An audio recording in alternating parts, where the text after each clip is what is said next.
Assalamualaikum warahmatullahi wabarakatuh. Hello everyone. So today I want presentation about BIM HD, Integration in Construction Project Management and Approach based on Framework 7. So let's go. Pertama ini ada abstrak. Penelitian ini bertujuan untuk menyelidiki integrasi building, information modeling BIM 8D dalam manajemen proyek konstruksi melalui perspektif Project Management Body of Knowledge Framework versi 7.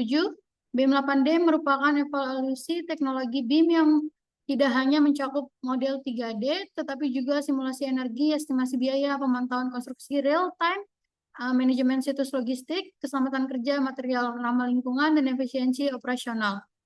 Metode penelitian ini meliputi analisis literatur terkait implementasi BIM dalam industri konstruksi, serta evaluasi praktis bagaimana BIM 8D dapat meningkatkan kolaborasi tim, transparansi komunikasi, dan kontrol biaya secara efektif sesuai dengan prinsip-prinsip Framework 7. Baik, selanjutnya kita ke pendahuluan. Yang pertama itu adalah latar belakang masalah. Industri konstruksi menghadapi berbagai tantangan yang kompleks, termasuk keterlambatan pembekakan biaya dan masalah kualitas. Tingginya tingkat ketidakpastian dan risiko dalam proyek sering kali mengakibatkan hasil yang tidak sesuai harapan. Untuk meningkatkan efektivitas manajemen proyek, banyak perusahaan mulai mengadopsi teknologi canggih. Salah satunya adalah Building Information Modeling atau BIM, menawarkan visualisasi dan simulasi yang membantu dalam perencanaan desain dan pengelolaan proyek secara lebih efektif. Namun, meskipun BIM memberikan banyak manfaat, tantangan, dan pemecah masalah, tetap ada. Disinilah pendekatan 8D dapat berperan penting. Metode 8D membantu tim proyek untuk secara sistematis mengidentifikasi, menganalisis, dan mengatasi masalah yang muncul. Integrasi BIM dengan metode 8D berpotensi meningkatkan kemampuan manajerial proyek konstruksi, terutama jika dipadukan dengan panduan dari Framework 7. Selanjutnya ada tujuan penelitian, mengidentifikasi tantangan yang dihadapi dalam manajemen proyek konstruksi dan bagaimana integrasi BIM 8D dapat mengatasi tantangan tersebut. Yang kedua itu menganalisis penerapan BIM 8D dalam konteks Framework 7. Yang ketiga itu memberikan rekomendasi bagi praktisi industri konstruksi dalam mengimplementasikan integrasi BIM 8D.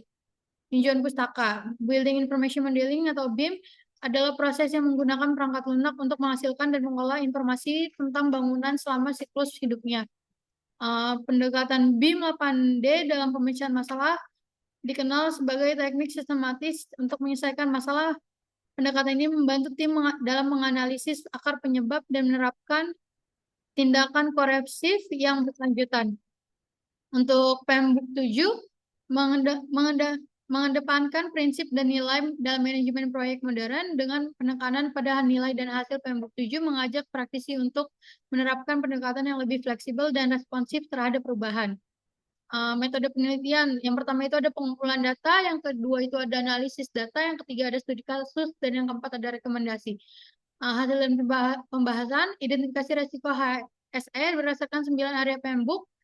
Penelitian ini mengidentifikasi 37 sumber resiko dalam proyek konstruksi. Hasil analisis resiko menunjukkan 20 resiko pada tingkat yang tidak dapat diterima, 17 resiko berada pada tingkat ALARP, dan tidak ada resiko pada tingkat yang tidak dapat diterima. Yang kedua, klasifikasi resiko berdasarkan area Framework. Beberapa resiko utama ditemukan di bidang manajemen proyek terintegrasi, kurangnya kebijakan dan komitmen dalam aspek HSE. Yang kedua itu manajemen lingkup proyek, kegagalan memperhatikan isu HSE dalam pengembangan struktur pekerjaan. Yang ketiga ada penjadwalan, yang keempat itu ada kualitas proyek. Selanjutnya metodologi penilaian risiko dengan FHAHP. Yang pertama itu ada keunikan proyek konstruksi dan dampak risiko HSE. Yang kedua itu ada keterkaitan HSE dengan keberlanjutan. Yang ketiga itu ada FHP sebagai pendekatan yang efektif.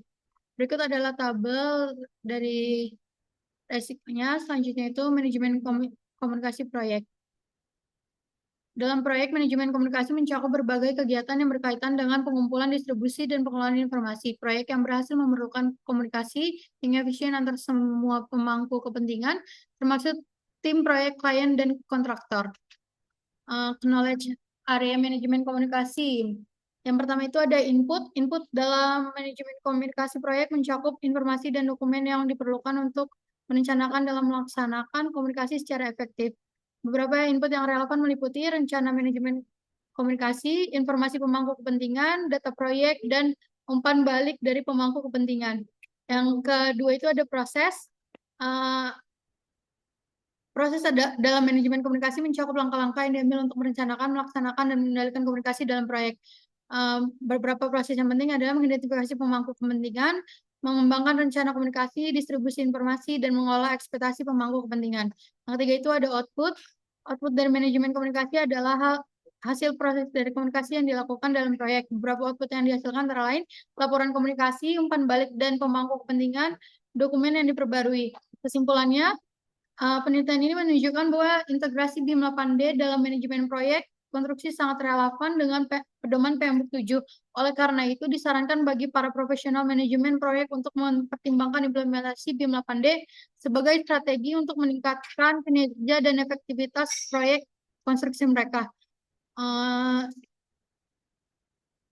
Selanjutnya ini ada referensi. Baik, sekian dari saya yang dapat saya berikan. Terima kasih banyak. Kurang lebihnya mohon maaf. Wassalamualaikum warahmatullahi wabarakatuh. Terima kasih.